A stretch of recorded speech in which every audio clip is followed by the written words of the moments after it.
Hello, my name is Evelyn, and I would like to talk to you about immune deficiency. Back in 2004, I was diagnosed with five immune deficiency: lupus, scleroderma, rheumatoid arthritis, fibromyalgia, and pulmonary fibrosis. If you like these videos that I will be uploading, hit the like, the share, and subscribe button. And do not forget to hit the notification button so you'll know when new videos are uploaded. So now let's get into this. Back in 2004, I was having difficulty with my hands and my knees. My hands would swell to the point where I couldn't open doors or anything like that. And my knees would buckle up under me. So I went to the doctor to find out what was the problem. I was seeing the doctor and I explained to him what was going on. And he looked at my hands and all he said was, you have carpal tunnel. You need to wear these braces and I'll see you in a month. Didn't address the problem with my knees at all. So I wore the braces for about a week and they did not seem to help at all. It was getting worse. So I went back and I requested another doctor. So this doctor decided to do lab work and everything because she noticed that the previous doctor did not do any lab work. So after I had the lab work done that same day in the office, her nurse called and asked could I come back into the office. The doctor needs to talk to me. It was very important. And I only lived maybe 3 or 4 blocks away from the clinic where I went to. So I took a slow walk back there. On the way there, my legs collapsed from under me a couple of times, but I made it there. Once I got there, I signed in. Then the nurse came out and took me back to the doctor's office. Instead of an examining room like I did the first time, she took me into the doctor's office. I walked in, had a seat. The doctor was sitting there going over my results and everything. And she said, I found out what was the problem. What's going on with you? I'm like, okay, so what's going on? She said, you have immune deficiency. And I'm like, immune deficiency? She said, yes. And I immediately said, you talking about anemia or something like that? She's like, no, not talking about anemia. She said, but your blood count is low. But I'm talking about you have lupus, scleroderma, rheumatoid arthritis, fibromyalgia, and pulmonary fibrosis.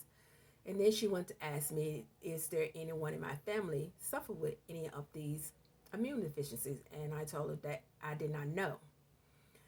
And she said that she would start me off on pain meds and anti-inflammatory medication. But she would be setting me up with specialists that specialize in each one of these immune deficiency. So my first specialist that I seen, sorry about that. The first specialist that I seen, it was a rheumatologist. Went to see the rheumatologist and he looked to see what medications that I was on and seen that my primary had started me on anti-inflammatory medication and pain medication. And he decided to put me on 2 other medications also. And wanted me to have lab work done every month. So this went on for about 6 months of getting this lab work done and everything. And the medicine wasn't seem to be doing anything for me. Only thing that was helping was the pain meds. But the anti-inflammatory and all the other meds that they had put me on, excuse me, was not working. So he decided to try other medication where I would have to go in and sit and have infusions done. So I tried 3 other infusions and they did not work. Then I tried injections that I give myself. That didn't work either. And after that, I told him that none of this stuff is not working. So he said I need to give it time. I gave it a year, and I was getting worse. It wasn't helping at all, to the point that my joints and everything was hurting a whole lot more, to the point that my hand had started deforming, um, like this, deforming. And so I decided that I needed another rheumatologist. So I contacted my primary care and told him I wanted another rheumatologist because this one wasn't working for me. And he was constantly telling me it's the pain and stuff that I'm feeling and seeing it's all in my head. And how can you feel pain in your head when you see what you're going through?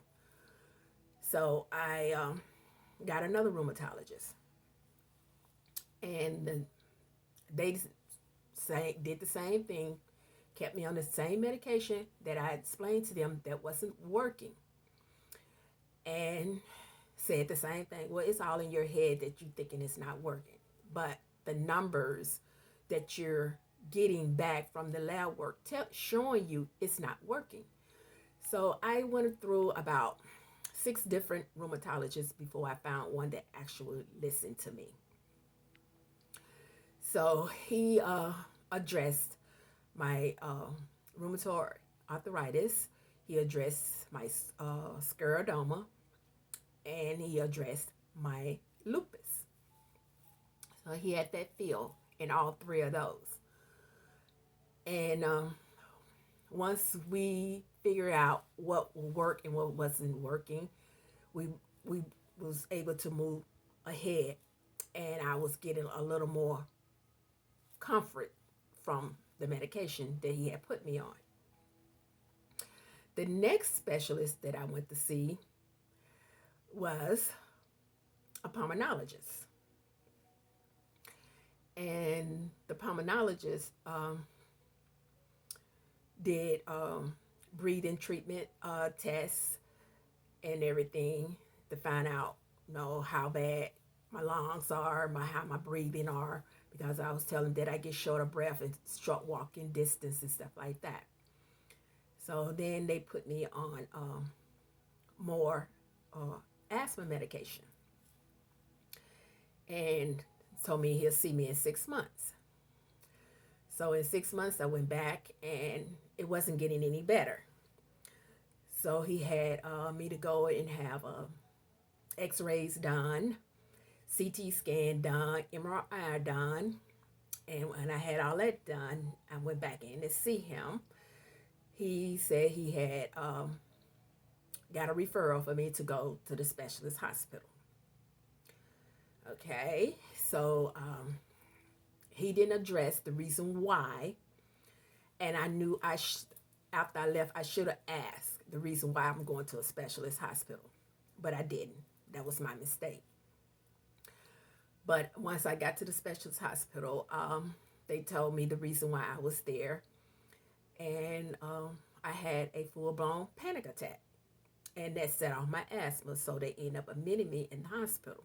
And while I was admitted in the hospital, they did all kinds of tests and everything, and they came back to tell me that after the initial testing they done and everything, that my immune system was so bad that I wouldn't be able to have the lung transplant. I wouldn't survive it. I wouldn't make it through the surgery. So I asked them, what should I do next? They said, only thing that we can recommend for you is oxygen the rest of your life to help with your breathing. I'm like, okay. So I went back to my primary care, and I told her that I needed a new pulmonologist because the one that I had did not explain to me how serious my condition was. I was blindsided when I went to the specialist hospital to find out the reason why I was there is for a lung transplant. So I needed someone that's going to be able to talk to me and explain to me what was going on. So I ended up getting another pulmonologist.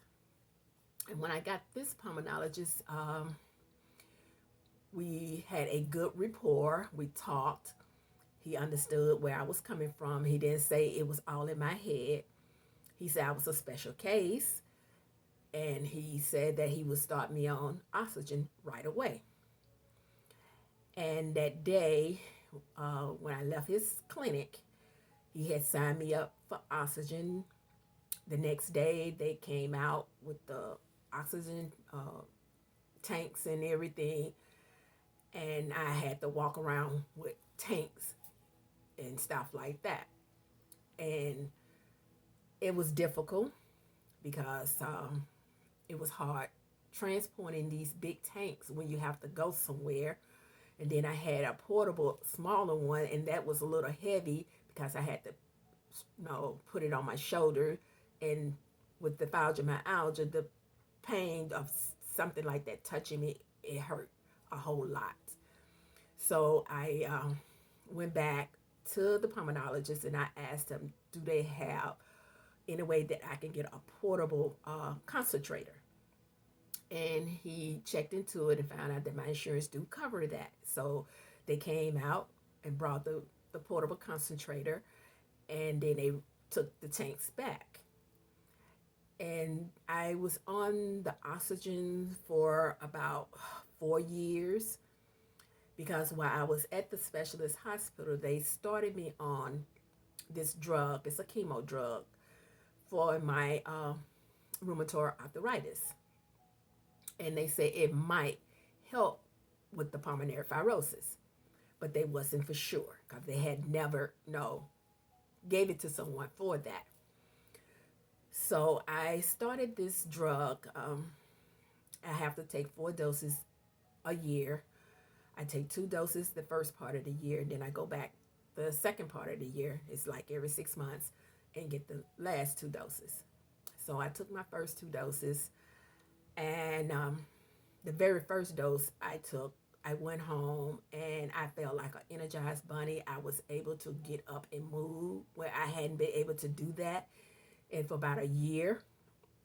And I went back to the doctor and he asked me, how did I do? I said, I felt wonderful. And he said, I noticed you walking. I'm like, yeah, I am. So the drug actually worked really fast. And so I took my second dose. I felt even more stronger. And he said, I see you in 6 months. In 6 months, I went back. I had my 3rd dose. And then 2 weeks later, I had my 4th dose. And he said, after that, I see you 6 months again. Like, okay. So I've been doing this drug, chemo drug, ever since 2009. And I felt a whole lot better. And I noticed that the drug did help with my pulmonary fibrosis because within 4 years, I was off the oxygen completely and the CPAP. So I haven't had none of those in a very long time. And I end up going back to my rheumatologist, and I was talking to them about my fibromyalgia, and he prescribed medication that was for fibromyalgia, but I was allergic to it. So right now, I don't take any kind of meds for my fibromyalgia because all the medication that they have out there for it, I'm allergic. So I have to suffer through that pain. And 2014, I think it was, that pain management changed all my pain meds. That's when we had to go through the pain management thing. Where your doctor didn't give you pain meds, you had to go to pain management. So they took me off all my pain meds that I was on. and they started me on the very low dose of pain meds. And I was in so much pain. It's like I had a setback. And I went back to them and I told them, look, I need something that's going to help with the pain. I'm going backwards instead of going back forward. I could see that I was beginning to get weaker because of the pain was so severe that I couldn't stand or do anything. So they started me on 2 other pain meds along with the low dosage of the other pain med. And it seems to work. And then after a while, they decided they will completely take me off the pain meds. They said because they was afraid that it was going to damage my liver. So I haven't been on pain meds now in about 3 years. And when they came out with the medical marijuana, I went and signed up for that. And that seems to help a lot with the pain. But I have a struggle day to day trying to get out of bed at times. Some days I have good days, some days I have bad days. And I will come back and discuss those days with you all when I'm having a bad day and when I'm having a good day. And my pain level normally doesn't get no better than a 7. That's a good day for me. And my worst is a 10 plus. So, like I said earlier, if y'all like these videos, share, subscribe, and hit the notification button and like, so that if you have someone that's suffering with any of these immune deficiencies, maybe it can help them. And I will talk detail and more about the different medication that I was on that did not work for me, that might work for you, and the ones that I'm on that works for me, and the things that I do, that helps me day to day. And you all have a blessed day. Namaste.